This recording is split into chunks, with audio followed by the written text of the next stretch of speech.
네, 반갑습니다. 김지연입니다. 방금 영상을 다 함께 보셨는데요. 오늘은 차별금지법 바로 알기 아카데미 시즌2 그 중에서 두 번째 시간입니다.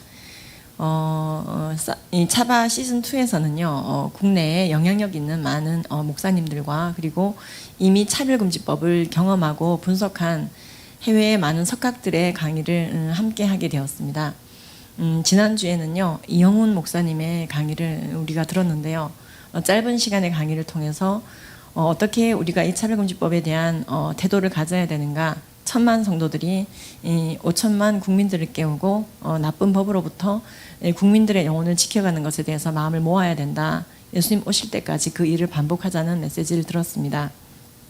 많은 분들이 감사의 피드백을 해오셨는데요. 지난주에 그 강의를 들으시고 또 많은 분들이 또 저쪽 진영은 어떻게 또 어떤 논리로 싸우고 있는지, 뭘 가지고 이러한 불합리한 법을 밀어붙이고 있는지 또 궁금해하는 분들이 계셨습니다. 그래서 오늘 제가 책 한 권을 가지고 왔는데요. 이건 이제 세미나 이제 그 자료집이기도 하고 책으로 나와 있는데요. 지난 24일 욕 야카르타 원칙의 이 그 부당성과 위험성에 대한 포럼이 있었습니다. 아마 그때 실시간으로 들으신 분들도 계실 텐데요. 이 책이 이제 판매된다고 합니다. 12,000원에 판매가 되고요. 그리고 차바 욕 야카르타 원칙 이렇게 치시면은요, 이 차바 커뮤니티에서 금세 검색이 됩니다. 아마 유튜브에 들어가셔서 바로 치시는 게 제일 빠르실 거예요. 그래서 이 차별금지법을 밀어붙이는 그들이 근거로 쓰는 원칙, 하나의 연성법이라고 할 수 있죠. 실제적인 법은 아니지만은 그들이 법처럼 떠받들면서 소프트 로어로 이용하고 있는 것입니다.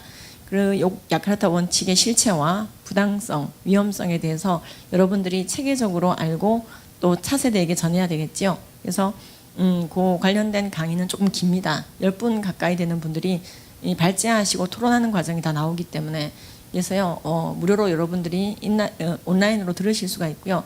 인강 사이트에서 이 책을 구매하실 수 있다고 합니다.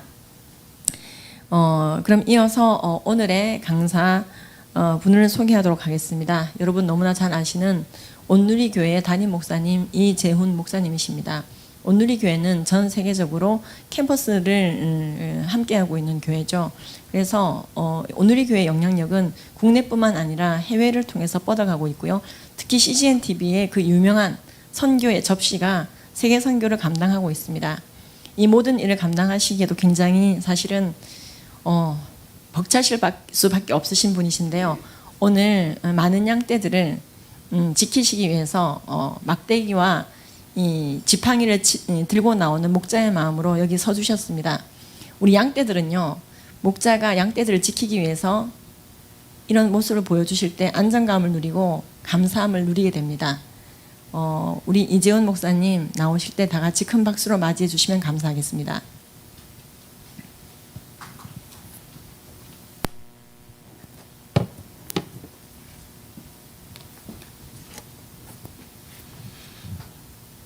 안녕하세요. 반갑습니다. 온누리교회 이재훈 목사입니다. 오늘 여러분과 함께 다룰 주제는, 저도 사실 이런 주제로 처음 강의를 해보게 되는데요. 그동안 많은 강사님들을 통해서 이 법 제정의 위험과 또 문제점들을 다루주셨기 때문에 그러한 내용을 토대로 하여서 저 나름대로 새로운 시각으로 이 법의 문제점을 다루어 보려고 합니다. 이미 이러한 종류의 법이 통과된 유럽과 북미, 또 일부 나라들의 모습이 어떤 모습인지를 우리가 생각해 본다면 결코 행복한 세상은 아닙니다. 더욱이 하나님의 창조 질서를 지키지 않는 나라가 됨으로써 이 종말을 향하여 나갈 때 구원받는 백성들이 살기 어려운 그런 이슈만이 아니라 사람들이 구원 얻지 못하게 가로막는 그런 사회로 나아가고 있다는 것을 우리는 알 수가 있을 것입니다. 저는 오늘 C.S. 루이스라는 분, 영국 분이죠. 영국의 영문학자이자 또한 문학가 또 비평가였던 C.S. 루이스가 쓴 순전한 기독교라는 책의 일부를 인용함으로써 이 법의 문제점을 지적해 보고자 합니다. C.S. 루이스는 2차 대전이 한창일 때 영국의 BBC 방송을 통해서 미어 크리스천어티라는 그런 내용의 책으로 이제 정리된, 원래는 이 방송 라디오 방송국으로 연설식으로 방송되었던 내용입니다. 2차 대전이 한창일 때 이러한 내용을 아주 진지하게 라디오 방송을 통해서 방송되었다는 것이 매우 놀랍습니다.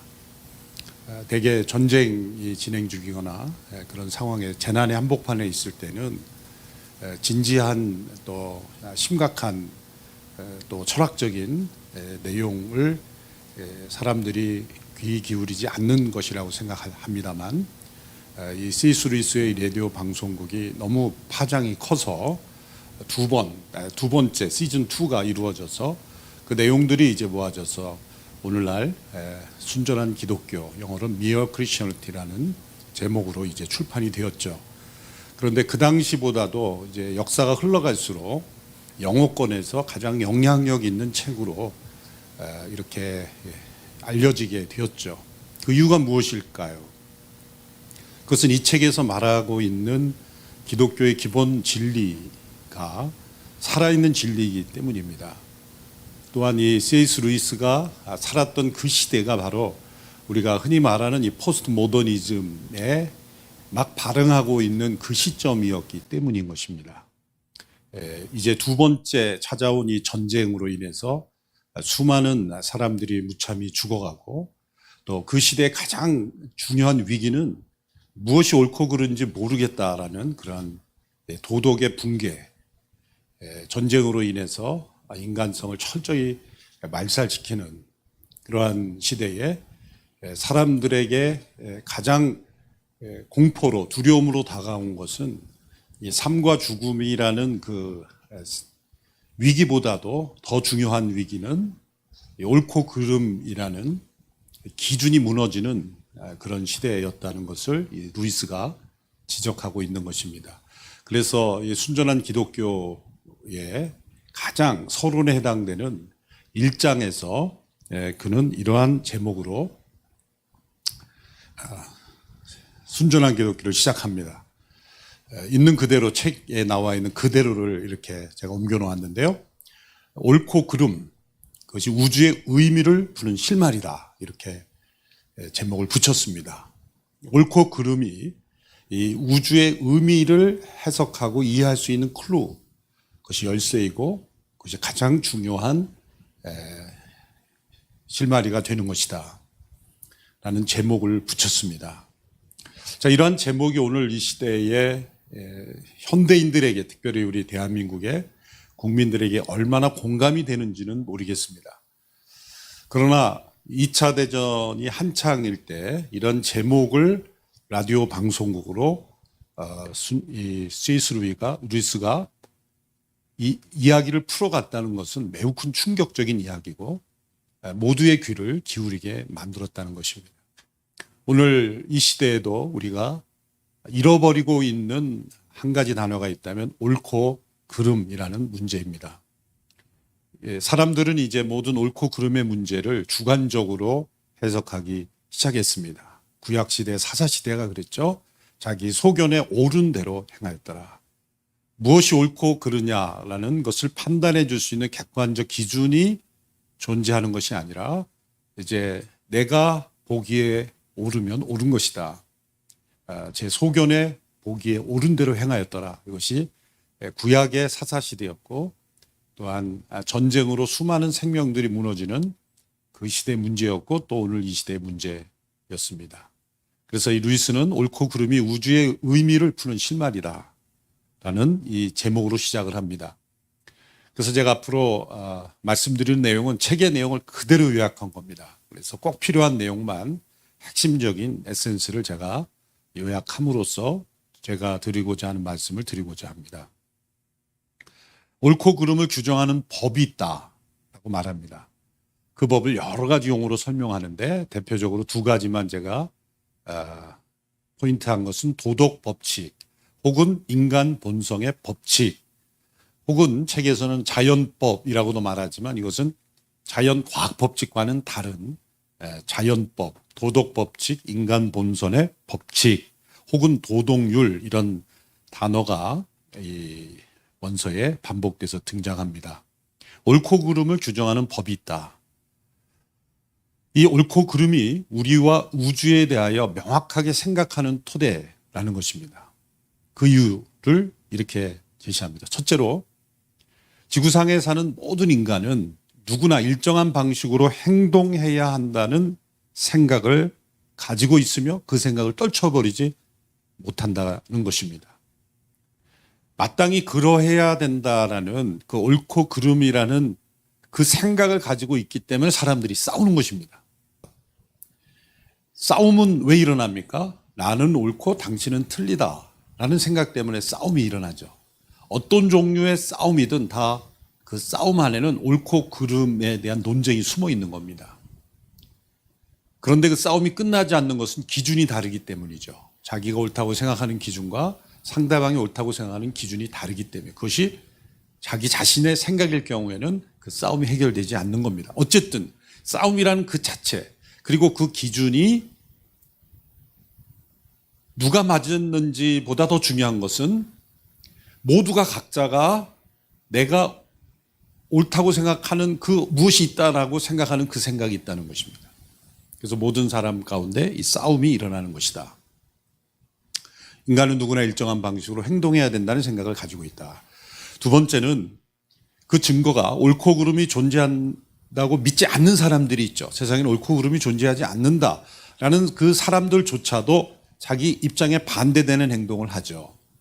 그래서 다른 사람이 자신에게 약속을 어기면 공정하지 못하다고 불평하고 그것이 싸움으로 이어지는 것입니다. 이런 사람들의 행동 양태를 보면 옳고 그름이 존재한다는 것을 우리에게 알려주고 있습니다. 그러면 이 인간 본성의 법칙 혹은 이 도덕 법칙은 본능인가? 모든 이들에게 나타나는 집단 본능과 같은 것인가? 그건 본능은 아니라는 겁니다. 왜냐하면 이것은 두 본능 사이에 혹은 여러 본능 사이에 판단과 결정을 내리는 기능인데 그중 하나일 수 없다는 것이죠. 그래서 이 예를 이렇게 듭니다. 도덕률이란 우리가 연주해야 될 곡 혹은 그것의 악보와 같다. 곡조와 같다. 그러나 본능은 그 악보를 연주하는 키와 같다. 그래서 언제 어떤 키를 눌러야 하는 것을 결정하는 것이 도덕 법칙이라면 그 키와 같은 것은 우리의 본능이라는 거죠. 그래서 이 인간 본성의 법칙은 인간 안에 있는 여러 본능들을 조화롭게 해서 하모니를 만들어내는 것이다. 그래서 인간 본성의 법칙은 집단 본능이 아니다라는 거죠. 그래서 이 본능을 지휘할 일종의 곡조, 어떤 선, 의, 옳은 행동을 만들어내는 어떤 것이지 본능이 아니다라는 것을 이제 강조합니다. 두 번째는 그럼 교육을 통해 주입된 사회적 관습인가? 교육을 통해서 어려서부터 어떤 사회, 어떤 나라에만 존재하는 관습인가? 그것이 또 아니다라는 거죠. 왜냐하면 모든 시대, 어떤 나라들의 도덕관을 비교해 보면 관통하는 동일한 법칙이 있다는 거죠. 그래서 실상 어느 시대건 어느 나라건 어느 민족이건 도덕적인 원칙에는 차이가 없습니다. 단 어떤 도덕이 더 우수하고 열등하느냐라고 할 때 그것을 판단하는 기준이 필요하지 않습니까? 그것이 바로 인간 본성의 법칙이 존재하는 이유라는 겁니다. 그러면 이제 인간 본성의 법칙은 무엇인가를 이제 자연 법칙, 여기서 말할 때 자연은 자연 과학 법칙입니다. 우리가 과학 법칙이 말하는 자연 법칙과 어떤 차이가 있는가? 이 자연 법칙은 자연이 실제로 늘 하는 일, 자연 안에서 일어나는 일들에 대한 그것을 표현하는 법일 뿐이다라고 이제 설명하고 있습니다. 표현법이다. 그러니까 이 씨앗이 뿌려지면 씨앗이 어떻게 자라나는가, 나무가 어떻게 열매를 맺는가, 또 바다가 어떻게 작동하는가, 또 비와 구름이 어떻게 작동하는가, 그 실제로 일어나는 사실들에 대한 표현일 뿐이다라는 겁니다. 산에 있는 어떤 나무 보고 이 나무가 왜 이 산에 있어야만 하는가라는 이유를 누구도 묻지 않습니다. 또 어떤 모습으로 있어야 하는가라고 따지지도 않습니다. 그죠? 그 산에 존재하는 모습을 관찰할 뿐이고 그것을 표현할 뿐인 것이죠. 그러므로 이 인간 본선의 법칙과 자연과학의 법칙의 차이를 이렇게 설명합니다. 인간 본성의 법칙은 인간이 존재하며 실제로 늘 하는 일을 의미하는 것이 아니라 어떤 인간이든지 마땅히 해야 할 일을 의미하는 것이다. 마땅히 해야 할 일을 의미하는 것이다. 이것이 자연과학 법칙과 다른 점입니다. 그러므로 결론적으로 인간 본성의 법칙을 이렇게 정의합니다. 인간 본성의 법칙은 우리가 만들어낸 것이 아니다. 교육으로 이렇게 주입할 수 있는 관습도 아니다. 우리가 만들어내지 않았으면서도 실제로 존재하는 것이다. 인간의 행위라는 이 사실 너머에 아주 명백하게 존재하는 그 무엇이다. 우리가 만들지 않았음에도 불구하고 우리가 마땅히 따라야 한다고 모두가 생각하고 있는, 그래서 우리를 압박하고 있는, 그리고 실제하고 있는, 그리고 벗어날 수 없는 법칙이다. 그래서 인간은 이 인간 본성의 법칙 아래 압박을 받고 있다. 인간이 만들지 않았음에도 인간을 억누르고 있는 이 법칙, 이것이 존재한다는 거죠. 자, 여기까지 C.S. 루이스는 성경 구절을 하나도 인용하지 않았고, 또 우리가 교회에서 배우는 교리적 언어도 하나도 인용하지 않았고, 아주 중립적인 단어들만 사용함으로써 인간 안에 존재하지만 인간이 만들지 않았고, 인간이 압박감을 느끼고 인간을 제어하고 있는 어떤 법칙이 존재한다라는 것을 지금 증명했습니다. 그래서 우리는 이제부터 이렇게 생각할 수 있는 거죠. 이 법칙의 배후에 무엇이 있기에 이 법칙, 우리가 살고 있는 이주에 대해서 어떻게 말하고 있는가, 이 법칙의 배후에 무엇이 존재할까라는 질문을 던지게 됩니다. 두 가지 관점 외에 다른 관점은 없습니다. 역사적으로 첫 번째 유물론적 관점이죠. 유물론적 관점은 이 물질과 공간, 이 모든 것은 우연히 생긴 것이다. 그러므로 존재 이유는 알 수 없고 알 필요도 없다. 인간의 존재 이유에 대해서는 질문할 필요가 없고 또 알 수도 없다. 많은 우연을 통해서 몇몇 물질들이 살아있는 존재로 인간으로 진화하고 발전한 것뿐이다. 유물론적 관점입니다. 또 다른 관점은 종교적 관점. 그것은 이 우주의 배후에는 정신과 비슷한 무엇인가가 있다. 그것은 지각과 목적을 가지고 있고 또 어떤 것을 다른 것보다 더 선호하는 그 존재가 있다. 그 존재는 우리가 때로는 모르는 목적을 위해, 때로는 자신과 같은 존재를 만드는 목적을 위해서 우주를 만든 거다. 이렇게 설명하는 것이 일반적인 종교적 관점이라는 거죠.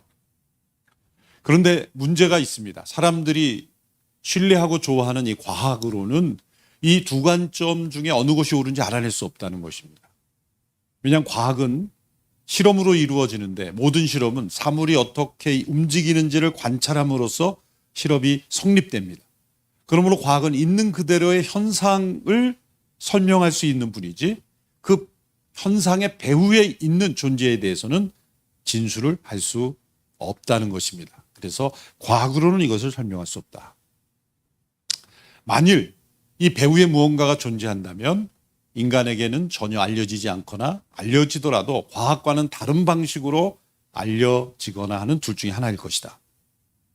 과학이 완벽하게 우주에 있는 모든 것들을 낱낱이 알게 되었어도 그것이 왜 존재하게 되는지에 대한 질문은 여전히 남는다. 이렇게 설명했습니다. 그런데 이러한 난감한 상황에서 우리를 건져줄 길이 하나 있다. 이렇게 말합니다. 외부의 과학적 관찰이나 실험으로는 알 수 없는 내용까지 속속들이 다 알 수 있는 대상이 전 우주에 하나 있는데 그것이 바로 인간이라는 겁니다. 우리는 단순히 인간을 관찰하는 것이 아니라 우리 자신이 인간이기 때문에 우리는 내부 정보를 가지고 있죠. 모든 인간은 자기 자신만 들여다봐도 그 내부 정보를 알 수 있다는 것입니다. 인간이 만들어내지 않는 이 도덕률 혹은 이 인간 본성의 법칙 아래 있다는 것, 그것을 우리 자신이 알고 있죠. 누군가와 다투게 되고 갈등을 빚게 되고 또 내 스스로가 가지고 있는 어떤 갈등, 그 갈등의 원인은 무엇입니까? 그것은 마땅히 그렇게 해야 된다라는 이 인간 본성의 법칙이 우리를 억누르고 있죠. 근데 그 법칙을 벗어나면 우리의 양심이 갈등을 일으키죠. 그것이 불안을 일으키고 염려를 일으키고 또한 자책감을 일으키는 겁니다. 이 우리 자신 안에 있는 내부 정보, 그것이 바로 이 모든 열쇠를 풀게 해주는 가장 중요한 키가 되는 겁니다. 우주 밖에서 또 인간 위에서 그 법칙을 만든 어떤 존재가 있다라는 것을 알 수 있는 길이 우리 자신 안에 있다는 거죠. 로마서 1장에서는 이것을 하나님을 알 수 있는 길, 이것을 인간 너희 속에 분명히 보임이라, 그것을 양심이라고 이게 표현한 것입니다. C.S. 루이스는 그러한 과정을 이런 지금 철학적인 언어를 통해서 설명하고 있는 것이죠. 그래서 우주를 존재하게 만든 힘은 오직 우리를 일정한 방식으로 행동하게 만드는 내면의 영향력이나 지배력으로서만 자기의 존재를 드러낼 수 있다. 오직 인간을 통해서만 알 수 있는 것입니다. 그래서 이 모든 우주를 존재하게 만드는 힘의 존재를 알 수 있는 길이 우리 안에 있다. 물론 자연을 어떤 관찰을 통해서 자연 만물을 통해서도 알 수 있다고 할 수 있지만 그 이전에 우리 자신 안을 들여다보면 이 도덕법 또 인간 본성의 법칙을 통해서 그 존재를 알 수 있다는 겁니다. 계속해서 이렇게 기록합니다. 인간으로서 우리는 우리가 열 수 있는 봉투만 여러 번 경험을 통해 설명해야 된다. 우리가 열 수 있는 유일한 봉투는 인간 자신이다. 나라는 인간을 열어보았을 때 발견하는 것은 나는 독립적인 존재가 아니며 나는 어떤 법칙 아래에 있는 존재라는 사실, 즉 내가 일정한 방식으로 행동하기를 원하는 누군가 또는 무엇인가가 있다는 사실이다. 나는 독립적인 존재가 아닙니다. 그리고 나는 어떤 법칙 아래 존재합니다. 우리를 제어하는 법칙, 억누르는 법칙, 때로 우리를 힘들게 하는 법칙, 그러나 그 법칙을 따르면 우리에게 평안을 줄 수 있는 법칙, 그러나 때로 우리가 어기고 있는 법칙, 우리가 어떤 방식으로 행동하기를 원하는 그 누군가와 또 그 무엇인가의 법칙이 있다 라는 것을 말하고 있습니다. 같은 맥락의 말이죠.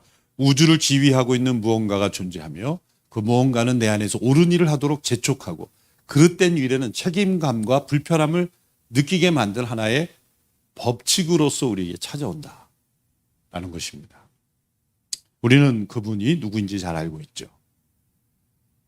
하나님의 형상대로 인간을 창조하셨기에 인간은 하나님의 형상, 우리의 원형이신 그 하나님께 연결되지 않으면 우리는 참된 행복을 누릴 수 없는 존재이죠. 형상은 원형과 연결되어 있을 때 가장 작동을 잘하는 법이기 때문입니다. 그래서 눈에 보이지 아니하시는 하나님이시지만 이 보이는 모든 세상과 인간을 창조하신 그분의 법칙 아래 우리가 존재한다는 것을 루이스가 이런 방식으로 설명한 것입니다. 많은 믿지 않는 사람들 또 성경을 모르는 사람들에게도 하나님을 변증하는 탁월한 변증법이 된 것입니다. 그래서 우리는 인간은 이 인간 본성의 법칙을 따르지 않으면 불안을 느끼게 되어 있습니다. 이 배후에 있는 존재, 하나님이시죠. 천지를 창조하신 분이십니다. 그분께서 만드신 이 도덕률, 인간 본성의 법칙을 어기는 행동을 만일 그 만드신 분이 미워하지 않는다면 그분은 선한 존재일 수 없는 거죠. 만일 절대선이라는 것이 존재한다면 우리 안에 있는 이 모순, 또 죄, 악, 이 법칙을 어긋나는 우리의 모든 것은 대부분 미워할 것입니다. 때로 어떤 분이 성경에 진노하는 하나님이라는 그 표현을 하나님이 진노하신다라는 것을 아니 어떻게 선한 분이 진노할 수 있는가? 선한 분이기 때문에 진노하는 거죠. 만일 진노하지 않는다면 그분은 선한 존재가 아닙니다. 심판하시기에 그분은 사랑의 하나님이신 겁니다. 바로 이 루이스가 그러한 주제를 설명하는 겁니다. 만일 절대선이 우주를 다스리지 않는다면 어떤 노력을 해도 우리에게 소망이 없죠. 우리에게는 이 믿음이 있는 겁니다. 이 우주를 다스리는 분이 절대적으로 선한 분이다. 우리가 믿는 그분이 절대적으로 선한 분이 아니라면 우리의 믿음은 헛것이 되고 우리는 소망이 없습니다. 또한 절대적으로 선하신 분이 우주를 다스리고 있다면 우리가 그분의 법칙을 따르지 않으면 우리는 그분의 원수가 되는 상황이므로 우리에게 또한 소망이 없는 것입니다. 굉장히 그 영국 사람들의 논리적인 표현이 여기 나오는 거죠. 몰아가는 거죠. 절대적으로 선하신 분이 우주를 다스리기에 우리에게 소망이 있고 또 절대적으로 우주를 다스리는 분 앞에 우리가 설 때 우리에게 자신에게는 소망이 없다는 겁니다. 결국 우리가 예수 그리스도의 십자가의 복음으로 나가야 한다는 것을 이제 설명하기 위해서 이렇게 이제 처음에 서론에서 몰아가는 겁니다. 그러므로 우리의 가장 필요한 존재, 왜? 그분이 가장 선하신 분이기에, 절대 선이기에. 그러나 동시에 가장 피하고 싶은 존재, 왜? 우리에게는 그 선이 결여되어 있기 때문에. 그래서 우리가 가장 의지할 수 있는 유일한 동맹자가 될 수 있는 분이지만 동시에 그분의 원수가 되었기에 우리는 그 존재를 피하고 싶어 한다는 거죠.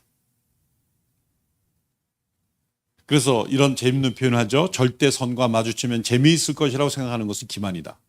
도덕률이 존재하며 그 법칙의 배후에 어떤 힘이 있고 그 법을 어김으로써 그 힘과 잘못된 관계를 맺었다는 것을 우리는 깨달아야 한다는 것입니다. 모든 것을 깨닫기 전까지 기독교는 아무 말도 할 수가 없습니다. 왜냐하면 스스로 병들었다는 것을 알 때야 비로소 의사의 말에 귀를 기울이기 때문이다.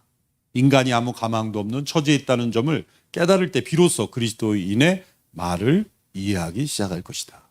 그래서 예수님께서 가난한 자에게 복이 있나니 가난한 자의 복을 설명하시니 가난은 스스로 병들었다는 것을 깨닫는 가난을 의미하죠. 자신 안에 절대 선이 없다는 것. 그래서 절대적으로 선한 분, 인간에게 이 절대적인 선의 법칙, 인간 본성의 법칙, 또 도덕 법칙을 부여하신 그분을 만나기가 두려운, 왜? 우리에게는 이 절대적인 선이 없기에 마땅히 그러해야 되는데 그러지 못하는 우리의 모순을 가지고는 그분을 만날 수 없기 때문에 우리는 그분을 두려워하고 인간은 그분을 피하는 겁니다. 사람들이 왜 성경을 읽기 두려워할까요? 절대적으로 선하신 분의 임재가 그곳에 있기 때문입니다. 사람들은 피하고 싶어 하죠. 적극적으로 그것을 부인하고 싶어 합니다. 그 리액션, 이 강렬한 반기독교적인 또 하나님을 대적하는 이 강렬한 반대는 역으로 말하자면은 그 행동 자체가 하나님이 존재한다는 걸 보여주는 거예요. 하나님이 없다고 강렬히 부인하는 사람은 그 깊숙한 곳에 들어가면 그 영혼이 하나님을 두려워하고 있는 거예요. 그래서 부인하고 싶어 하는 거예요. 그래서 하나님은 유일한 위안이자 최고의 공포다. 이런 말을 루이스가 하게 된 겁니다. 자신 안에 절대선이 없다는 것을 인정하고 그 하나님의 께서 우리에게 부여하신 이 법칙으로부터 벗어나 있다는 것을 인정하고 가난한 마음으로 하나님께 나오는 자들, 예수 그리스도 앞에 나오는 자들은 위안이 되지만 그러나 그것을 끝까지 거부하는 자들은 최고의 공포가 될 수밖에 없다는 것입니다. 이제 저는 이 문제에 적용을 하고자 합니다. 차별금지법의 핵심은 제3의 성 혹은 사회적 성이라는 존재하지 않는 것을 마치 실체인 것처럼 만들어서 인간에게 남자 여자 외에 제3의 성을 규정하는 것이 핵심적인 내용에 포함되어 있습니다. 그러면 이 많은 경우에 동성애자들이 느끼는 불안의 원인이 무엇일까 생각해 보면 사람들의 차별 때문에 불안하다. 그래서 내가 내 안에 있는 이 동성애의 성향을 내가 숨길 수밖에 없는 것은 다른 사람들이 나를 차별하고 혐오하고 배제하기 때문이다 라는 주장으로 이 법의 제정 목적을 말하죠. 과연 그럴까요? 앞서 이 C.S. 루이스가 설명한 옳고 그름이 우주의 의미를 푸는 실마리라 그랬고, 모든 인간에게는 마땅히 그러해야 된다는 이 법칙 아래 살고 있고, 한 사람도 예외 없이 이런 도덕, 율 혹은 인간 본성의 법칙 아래 살고 있고, 그래서 우리는 싸우고, 그래서 불안하고, 그래서 갈등이 일어납니다. 그 원인은 우리가 이 인간 본성의 법칙에 위배되어 있기 때문이라는 거죠. 그래서 동성애만이 아니라 모든 종류의 절대 선에서 벗어난 인간 본성의 법칙에 벗어난 모든 경우는 다 그렇습니다. 동성애만은 그런 건 아니죠. 왜곡된 모든 성적 탐욕이나 또 잘못된 거짓, 음란, 모든 종류의 죄악들, 교만, 모든 것들을 다 마찬가지지만 동성애도 마찬가지입니다. 그래서 사람들의 차별 때문이 아니라 인간 본성의 법칙에 위배되기 때문입니다. 제3의 성이라는 주장은 심지어 자연 과학 법칙까지도 위배되죠. 없는 것을 있는 것이라 주장하기 때문에 그것은 그런 것입니다. 역사적으로 의학적으로 남자와 여자 외에 제3의 염색체는 발견되지 않았습니다. 물론 없는 것입니다. 성향과 실제 염색체는 다른 것이죠. 그렇다면 옳고 그름에서 이것은 그런 것입니다. 회색지대란 존재하지 않습니다. 옳고 그름에서 옳음을 택하면 우리 마음속엔 평안이 옵니다. 아무리 환경이 어려도 평안이 옵니다. 그름을 택하면 우리 마음속엔 불안이 찾아오고 두려움이 찾아옵니다. 사람들의 시선이 느껴집니다. 자신이 옳은 길을 가르면 많은 사람이 오해해도 마음에 평안이 오고 오히려 더 당당해집니다. 그러나 자신이 옳지 않은 길을 가고 있으면 많은 사람들이 지지해줘도 자신은 불안해 견딜 수가 없습니다. 옳고 그름의 문제가 모든 우주의 문제를 푸는 실마리라는 그 루이스의 말이 사실이며 그것은 진리이기 때문입니다.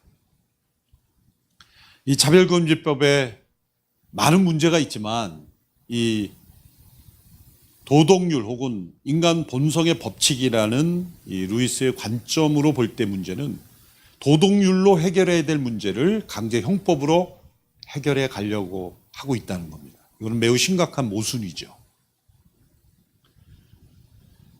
몇 개월 전 어느 지상파 방송에서 한 중학교에서 일어난 일을 뉴스로 보도했습니다.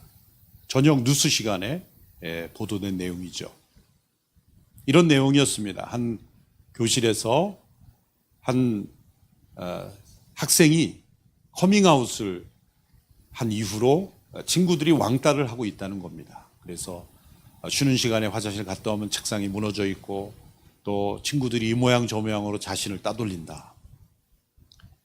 그래서 그 기자는 이렇게 멘트를 마무리합니다. 바로 이러한 문제 때문에 차별금지법이 제정되어야 합니다.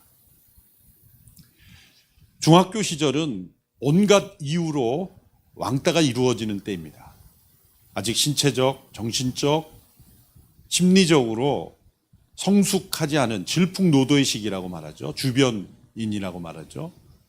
그런 시대에 중학교 학생들은 이름 갖고도 친구를 따돌릴 수 있고 부모의 직업, 얼굴 생김새, 온갖 이유를 가지고 말도 안 되는 이유로 서로를 따돌리는 그런 시대죠. 그런데 자신이 커밍아웃한 그 친구를 그러한 이유로 왕따를 시킨 것을 강제 형법으로 규정할 수 있는 법을 어긴 학생으로 친구들을 만든다면 그것은 한창 자라나고 이제 몇 년만 지나면 친구를 어떠한 이유로든지 그렇게 배제시키고 왕따시키는 것은 옳지 않은 것이라는 이 인간 본성의 법칙, 마땅히 가져야 될 도덕률을 이제 교육으로서 그것을 북돋아 줘서 스스로 그것을 지킬 수 있는 능력을 배양해 주어야 할 그때에 법을 어긴 범법자로 만들어서 처벌을 해야 하는 그러한 심각한 문제가 생기는 것입니다. 만일 그러한 문제로 처벌한다면 얼궁 생김새, 부모님의 직업이나 혹은 어떤 말투나 또 어떠한 모양으로든지 왕따가 이루어지는 청소년 사회는 전부 다 법으로 처벌해서 학생들을 범법자로 만들 수밖에 없는 모순이 생기는 것입니다. 법의 정신은 도덕의 최대화죠. 왜 법을 만듭니까? 그것은 이 도덕적 사회가 되도록 만드는 것입니다. 많은 사람을 범법자로 만드는 데 목적이 있는 것이 아니라 도덕이 지배하는 사회, 옳고 그름이 분별되는 사회를 만드는 것이 법의 정신이죠. 그럼으로써 법을 최대화한다고 도덕률이 대체되는 것은 아닙니다. 도덕이 감당해야 될 것을 법으로 다 담당할 수 없습니다. 그것은 인간 안에 내재된 인간 본성의 법칙. 법전이 없어도 마땅히 어떻게 살아야 한다는 것을 내재화되어 있는 인간의 법칙. 그것은 인간이 남자와 여자로서만 존재할 수 있는 그 인간 본성의 법칙을 지키면 그 자체는 평안한 것입니다. 그것을 뛰어넘는 것은 우리에게 큰 불안을 줍니다. 어떠한 그 성향과 충동을 통해 그러한 자극이 우리에게 요구될 수는 있을지라도 그러한 것들을 끊고 그것을 본성에 합당하게 살아감으로써 우리는 평안을 누리고 행복을 누릴 수가 있는 것입니다. 그것이 올바른 도덕이고 그것이 옳고 그름의 문제입니다. 따라서 결론적으로 하나님께서 이 우주를 만드시고 인간을 하나님의 형상대로 만드신 하나님께서 인간에게 부여하신 이 인간 본성의 법칙, 이 도덕률을 최대화하는 것이 진정한 차별과 불안을 없애는 최선의 행복한 삶으로 사람들을 인도하는 길이라는 것입니다. 그러므로 이렇게 불필요한 법을 또 오히려 부작용이 심한 이 법을 만들어서 도리어 도덕률을 무너뜨리는 이러한 법들이 제정되어서는 안 되는 것입니다. 도리어 이러한 법을 제정하는 그러한 노력을 도리어 도덕률을 함양하고 우리 청소년들에게 올바른 창조 질서를 가르치고 남자의 도리, 여자의 도리, 그리고 남자와 여자가 어떠한 법칙을 따라 살아가야 하는지를 옳고 그름을 분별할 수 있도록 교육해 준다면 그것이 참된 차별을 없애는 인간 공동체 행복을 만들어내는 길입니다. 그래서 인간은 인간 본성의 법칙을 따를 때만 끊임없이 우리를 옳고 그름을 따르도록 판단하도록 요구하는 그 하나님의 창조 질서를 지킬 때만 인간은 행복할 수가 있는 것입니다. 이러한 이유로 차별금지법은 제정되어서는 안 될 뿐만 아니라 그러한 시도조차 할 필요가 없는 불필요한 법이라는 것을 말씀드리겠습니다. 감사합니다. 제가 기도하겠습니다. 하나님 아버지, 오늘 이렇게 하나님의 창조 질서를 다시 한번 우리가 되새기며 모든 인간을 창조하신 하나님께서 인간 안에 넣어주신 이 옳고 그름의 법칙을 다시 한번 깨닫고 마땅히 그러해야 하는 또 마땅히 그렇게 살아야 하는 법칙을 우리에게 주신 하나님의 창조 질서대로 살아가는 저희들이 되기를 원합니다. 마땅히 남자이어야 하고 마땅히 여자이어야 하는 그 남자와 여자의 가장 근본적인 옳고 그름의 법칙을 뛰어넘으려는 인간의 헛되고 어리석은 모든 시도들이 중지되게 하시고 하나님의 창조 질서가 회복되는 이 나라 민족이 되게 하여 주옵소서. 예수님의 이름으로 기도하옵나이다. 아멘.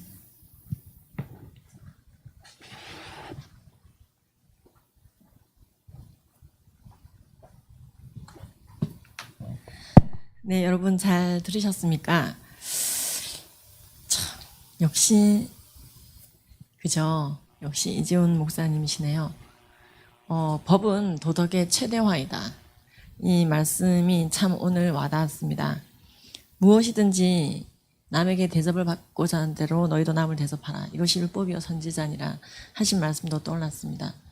도덕이 최대화됐을 때, 그렇죠. 그래서 남에게 대접을 받고자 하는 대로 남을 대접할 때 율법과 선지자가 뭐가 필요하겠습니까, 그죠?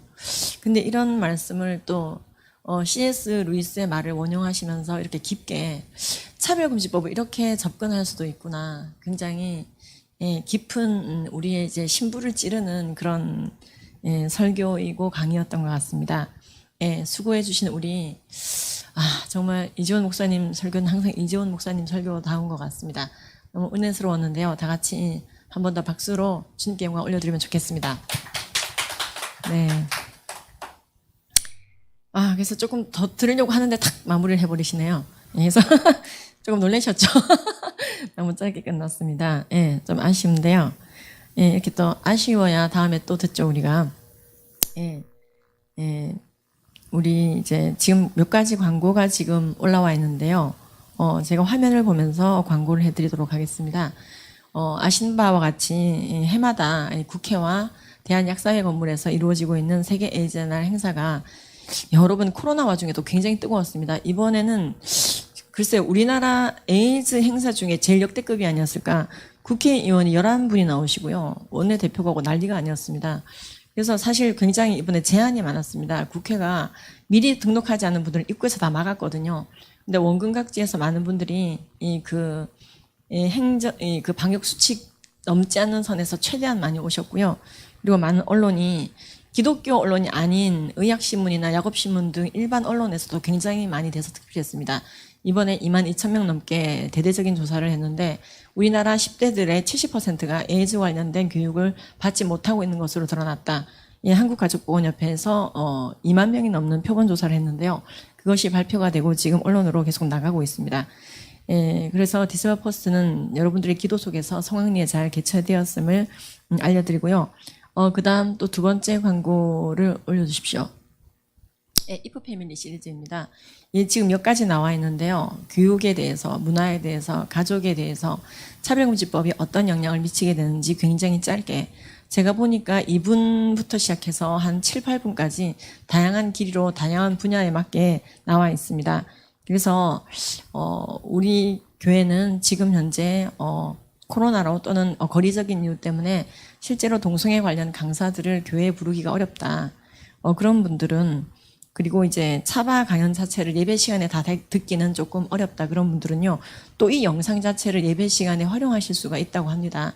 그래서 다운받으셔서 예배 시간에 짧게 2분, 3분 활용하시기에 좋게 되어져 있고요. 여러분들이 잘 아시는 그런 친근한 연예인들도 좀 보이시더라고요. 그래서 조금 더 접근성 있게 잘 만들어진 것 같습니다. 이프 패밀리입니다. 그 다음 광고는요. 제가 나오네요. 이건 뭐냐면 우리 방금 설교해 주신 이재훈 목사님이 학장으로 계시는 드란노 바이블 칼리지에서요. 기독교 선교육, 정통 기독교 선교육, 지금 우리가 여기서 배운 것들을 아이들에게 어떻게 전달해야 될까요? 유치원, 초등학교, 고등학교 같은 용어를 쓰는 건 아니거든요. 그래서 그 아이들에게 우리의 양육자로서 어떻게 전달할 건지 이 양육자 코스가 있었는데요. 최근에 이제 1기가 마무리되었고 2기가 시작되고 있는데 1기 때 이번 차시 중에 가장 많은 수강생 300명이 몰려와서 들었다고 합니다. 제가 광고하니까 좀 이상하긴 한데 여러분들이 이 차바 강의를 조금 더 쉽게 동성애 주제뿐만 아니라 청소년의 연애에 대해서 또는 생명에 대해서 기독교 생명 윤리에 대해서 성매매에 대해서 또는 여러분들이 연애에 대해서 아이들에게 어떻게 교육할 건가요? 그죠? 그런 걸 기독교적인 관점에서는 결론이 나 있거든요. 그래서 여러분들이 배울 수 있는 시즌 2 드란노 바이블 칼리지 기독교 선교육이 1월 5일에 시작이 됩니다. 그래서 링크는 아마 이것도 차바 커뮤니티에 공개가 될 것입니다. 그 다음 광고는요. 다음 차시 3차시를 이제 여러분들께 알려드리도록 하겠습니다. 다음 차시는요, 여러분 안드레아 윌리엄스 아시죠? 우리나라 2015년도에 처음 와서 이 차별금지법을 왜 막아야 되는지 전방위적으로 막으라고 했거든요. 문화, 교육, 정치, 법률 모든 영역에서 차별금지법을 옹호하는 모든 흐름 자체를 끊어내라. 그분이 굉장히 강조했던 부분입니다. 근데 이제 그분이 그래서 이 차별금지법 등 악법 때문에 고통받고 있는 크리스찬들을 도와주는 크리스찬 컨선 포 아 네이션 대표시거든요. 아이 넷을 키우고 있는 이 크리스찬 법률가입니다. 여성 법률가인데요. 그분의 이 영상 자막으로 모두 처리되어서 이제 전달되기 때문에 40분간 알차게 강의를 들으실 수가 있고요. 그리고 또 오정현 목사님, 사랑의 교회 오정현 목사님께서 공동 강사로 영상 강의를 해주시게 됩니다. 그래서 다음 주 금요일도 실시간 사수, 실시간 스트리밍 사수 실사하시고요. 차바 아카데미는 그 이후에도 들을 수가 있는데요.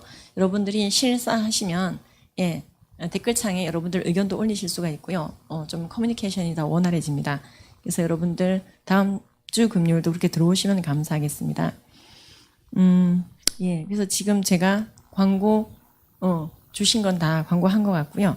지금 이어서 실시간 댓글창에 대해서 제가 광고하게 해주신 것 같은데 받은 내용은 없거든요. 제가 직접 보면서 하면 되는 것인가요? 주세요, 변호사님. 그냥 주십시오. 저한테 보내셨구나. 오늘도 전국과 해외에서 많은 성도들과 국민들께서 실시간 채팅에 들어오셨습니다. 특별히 오늘의 교회 이재원 목사님께서 용기 있게 소리를 내주셔서 감사하다고 많은 감사 인사가 올라왔습니다. 저는 설교 듣느라고 실시간 스트리밍 댓글을 못 봤는데 그렇게 체크해 주시는 간사님이 올려주셨습니다. 그리고 온누리 교회 성도님들이 많이 들어오셨다고 합니다. 그래서 온누리 교인으로서 감사드린다고 하시고 이재원 담임 목사님께 예배 때마다 차별금지법 반대를 놓고 기도하신다며 감사하다는 글을 올려주셨습니다. 오늘 여러 교회에 실시간 스트리밍 200개 채널 이상으로 나갔는데요. 그중에 최다 오늘 동원되신, 그러니까 많이 들으신 클릭이 가장 많이 된 채널이 우연일까요? 오늘 오늘의 교회였다고 합니다. 그다음 기독일보 이렇게 순서로 나가는 것 같습니다. 그다음 C.S. 루이스로 풀어본 관점이 새롭다. 이거 저도 그랬어요. 그래서 좋은 예화로 설명해 주셔서 이해가 잘 간다. 그래서 굉장히 양떼들 수준에 잘 맞춰서 그러나 깊게 다루어 주신 것 같습니다. 이런 이제 여러분들 이렇게 실시간으로 들어오실 수 있기 때문에 스트리밍 할 때 오시면 굉장히 좋아요. 그러면 차바 채널 배가 운동 홍보 영상 등을 보시고 마무리하도록 하겠습니다. 그 전에 제가 기도를 해야 되네요. 기도하고 마무리하고 홍보 영상 보시겠습니다. 기도하시겠습니다. 하나님 아버지, 우리나라는 전 세계 어떤 나라보다도 뜨겁게 악법에 대해서 저항하게 하시고 사회, 정치, 경제, 문화 모든 영역에 영향을 줄 수밖에 없는 이 법에 대해서 우리가 깨어있게 하시고 뒷짐지지 않게 하시고 같은 목소리로 응집되게 해주시니 감사를 드립니다. 지금 많은 나라들이 한국은 어떻게 될까 바라보고 있습니다. 그리고 정말로 잘 싸우는구나 벤치마킹하고 있습니다. 우리도 저렇게 싸웠어야만 했어. 캐나다의 박을만 선교사님이 그런 얘기를 하셨던 기억이 떠오릅니다. 우리가 끝까지 잘 싸워내게 하여 주시옵소서. 주님보다 앞서 나가지 않되 주님을 잘 따르는 자들 되게 하시고 이 땅에 이것 때문에 기도하시고 행동하시는 많은 목사님들과 성도님들 주님께서 긍휼하게 보시고 지켜주시고 복 주시옵소서. 차바 아카데미가 스피커 역할을 하고 있습니다.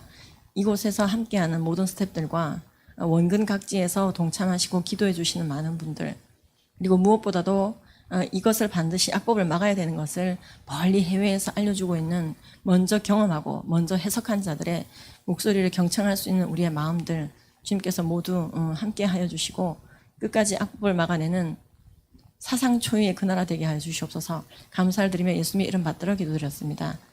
아멘.